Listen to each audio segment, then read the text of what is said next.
What's up you guys, Lemon here, and today I'm finally reviewing the Demogoblin builder figure from the Demogoblin builder figure wave. So I'm going to build it for you, just put it together, and then review it. Let's get into this. Okay, so first of all, I'm going to grab the body, get this cape off and all. I'm going to make sure that's the right leg, yeah. Put it in here. Well, I don't want to go in. Is that definitely the right foot? Yeah. Does look like the right side, yeah.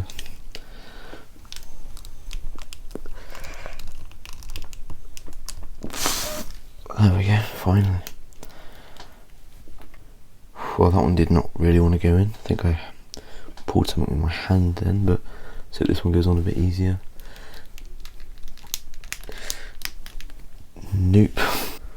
Okay, so finally got that on. Those were really hard to get on, so I had to do it off camera. So these arms are a bit easier. So that's definitely the left arm. There we go, that's much easier. The right arm. Make sure that's plugged in properly. There we go. Then the head. Oh, sorry, I forgot the cape. I'm gonna put the cape on first. Then the head.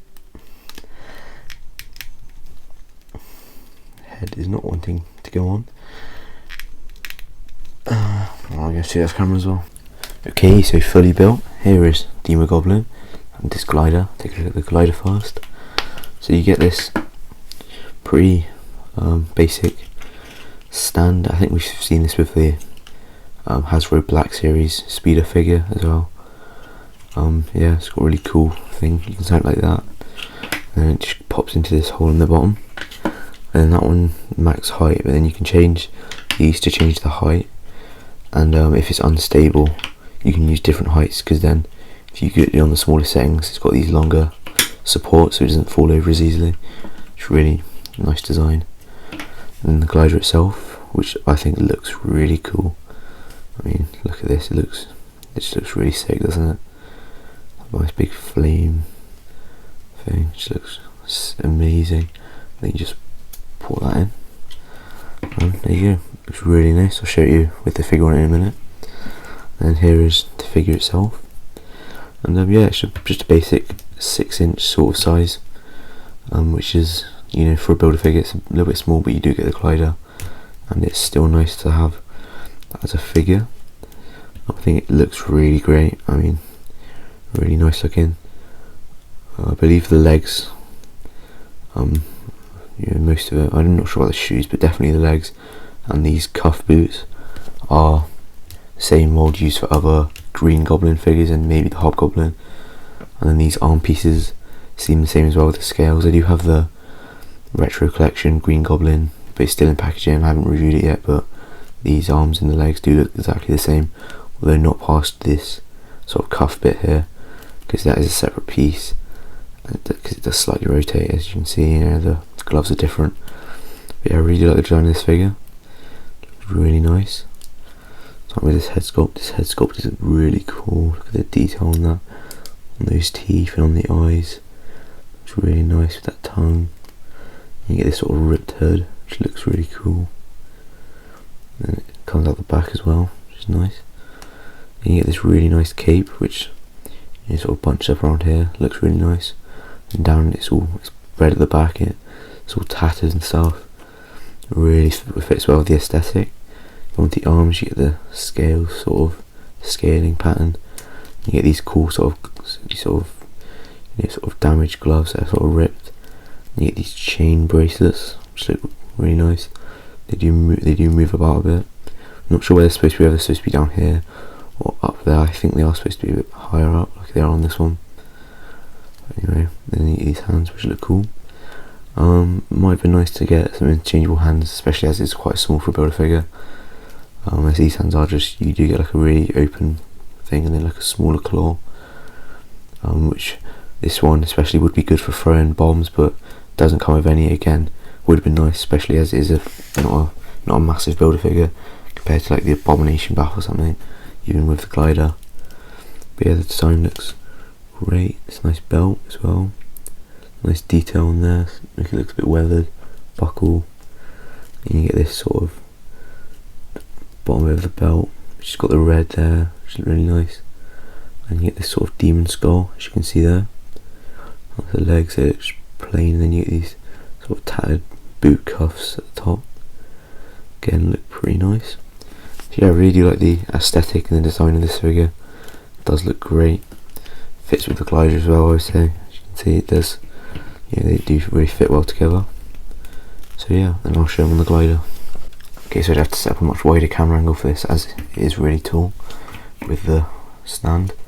But yeah, so you just get boot piece and you kind of just hook it under this sort of loop there, and it should tuck in nicely there.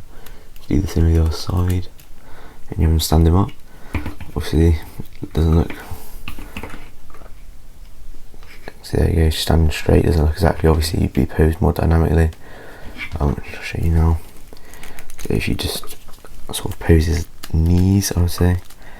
It can be a little bit tricky, but yeah, there you go. I think that looks pretty good as a quick draft. I would like if his head moved back a bit more, because then you can have him in some nice poses, but it doesn't look too bad. I think that looks pretty decent. Again, this is getting annoying that you can't move his head back very far. Maybe sort of move his arms back and get that sort of effect going.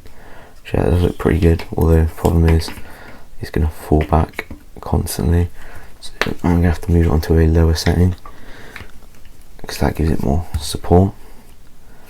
And he still won't stand up. Ah, there we go.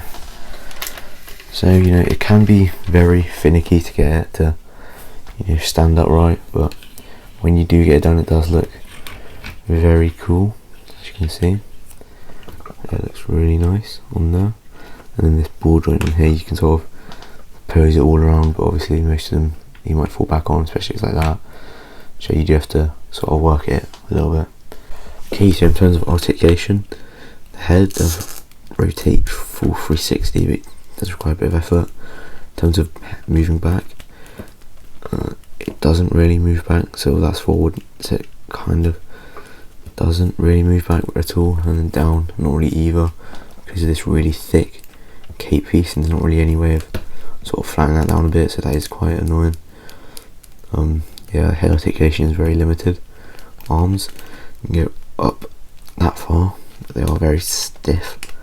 As you can hear, they sort of click as well. And then they go forward up to there. And then actually you can get it full 360 with the cape. You get a full bicep swivel, double jointed elbow, which is hindered a bit, I think, by the glove. Then you get a slight swivel here, but not really. You get a wrist swivel, hinge down, hinge up that far. Same on the other hand. You get a full waist 360, although that belt did get a little bit messed up by it. Yeah, ab crunches forward that far, backwards that far. Legs come out that far, kick forward that far, and backwards that far. Do you get a thigh swivel, double bend at the knee, boot rotation, pivot side to side that far, hinge forward that far, and backwards that far. So overall, the articulation on this figure is not great. Definitely leaves a lot to do either side. The arms are a bit stiff. The head articulation is not great at all. The feet are a bit finicky when you're trying to get him to stand up. I've actually had a lot of difficulty trying to get him to just stand up normally, because these feet are just very annoying. These arms, I think it's just the design, but this is not the articulation, but I'm just saying the arms on the design. I think it always just looks a bit odd when he's standing up straight with his hands and everything. Doesn't really look right unless he's in a sort of like evil demon pose. So yeah, it's a bit annoying. Not a massive fan of this figure, especially for a builder figure. It is very lacking. I mean, you're just getting a basic 6-inch figure with a glider, and if you look at the retro collection Green Goblin, you're getting a figure and a glider and a pumpkin bomb. We didn't even get a bomb for this one, although we do get the stand. But I mean, it's a builder figure. It should really come with a lot more then a basic figure, so that is a bit annoying. Just sort of articulation does annoy me. Trying to get posing on him is also a bit annoying. Yeah, not super happy with this figure. I do like it, but not as a builder figure, and also if the articulation was a bit better. Okay, so now let's do some comparisons. Okay, so here is next to the Retro Collection Spider-Man, and yeah, they look pretty, fit well together, nice for posing together, good scale and everything. So here we've got the wave as a whole. It's been an alright wave. For me, big thing standing out with this whole wave is figures not wanting to stand up straight, which may seem strange, but with pretty much every one of these figures, maybe apart from the Vulture because he's got the big wings, but they just are so difficult to just pose standing up straight like they are here. This took me like 10 minutes to do. Every time I put one, he'd fall over and knock over the rest of them. This figure had problems with him. He was one of the better ones, but still had a few problems. This one definitely had problems with him standing up straight. Definitely his Demogoblin. Quite a few problems with Superior Octopus as well. Same with definitely with Shang-Chi, and then definitely with White Rabbit. And yeah, the Vulture, not too bad.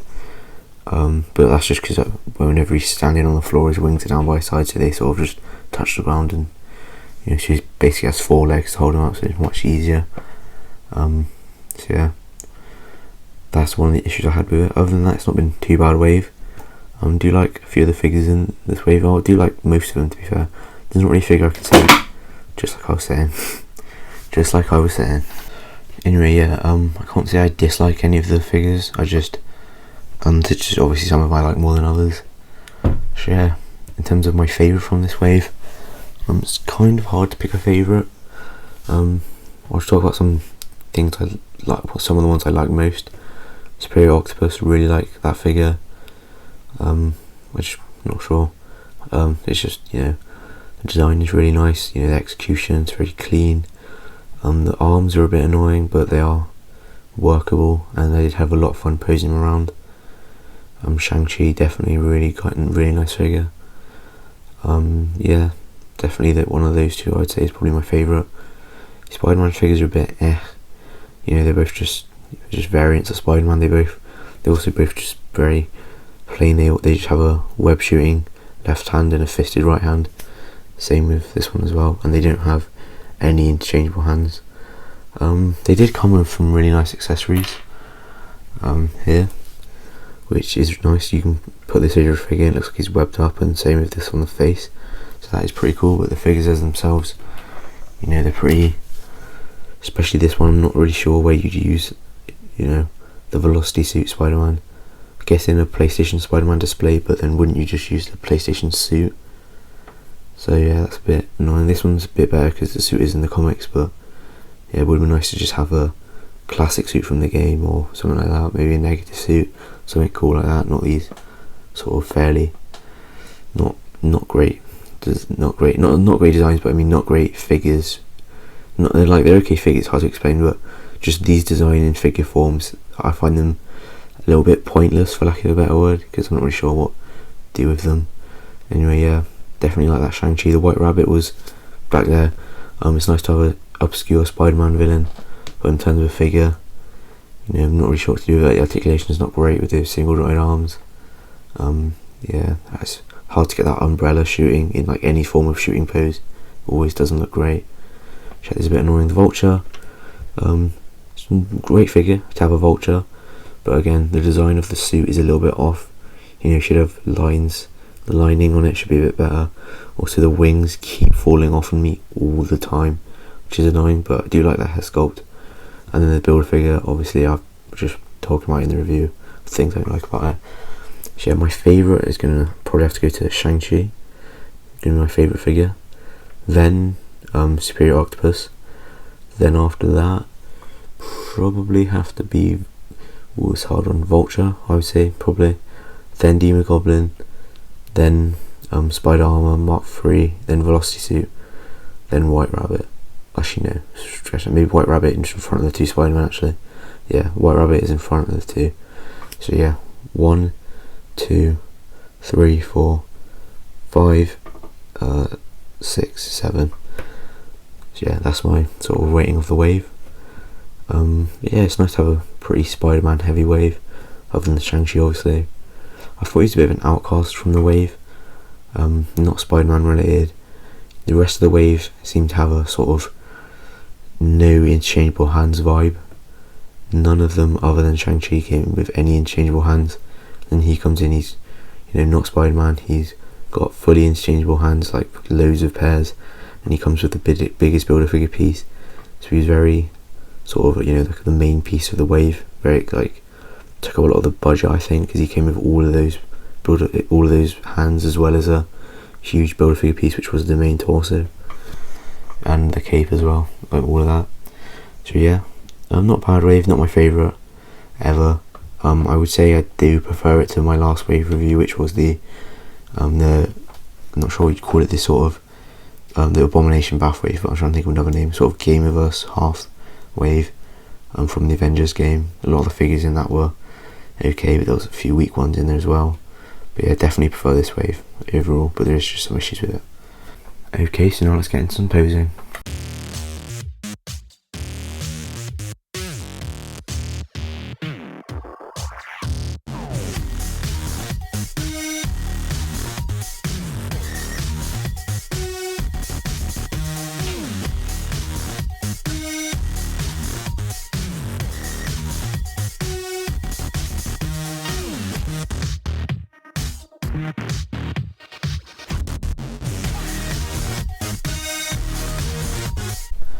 So that's the end of this review. My next review is going to be the Green Goblin Retro Collection. You know, as I reviewed the Retro Collection Spider-Man before this figure, because I wanted to get that out first. But yeah, I'm going to review that one, and then after that I am going to be doing the Venom Pool BAF wave, because, you know, I thought I'd keep this sort of Spider-Man comic sort of ball rolling with all of these figures, and then, you know, the Retro Collection kind of nicely transitions into the Venom wave. So yeah, gonna stay tuned for that. I just said I'd do the Disney Plus wave next, but I've changed my mind. Yeah, I've got you know, the main Venom Pool BAF wave, and then I have the movie Venom and the what's it called, Eddie Brock sort of monster, not Monster Venom, but the Eddie Brock Monster Venom mold. They made like a Eddie Brock version of the Monster Venom Build-A-Figure, so I've got that one as well that I'm going to be reviewing as part of the whole Venom Pool sort of wave. Even though it's not in the wave, I just like to keep them together, and then after that I will be doing the Disney Plus wave. Stay tuned for all of that. Thanks for watching, please subscribe, and I'll see you in the next one.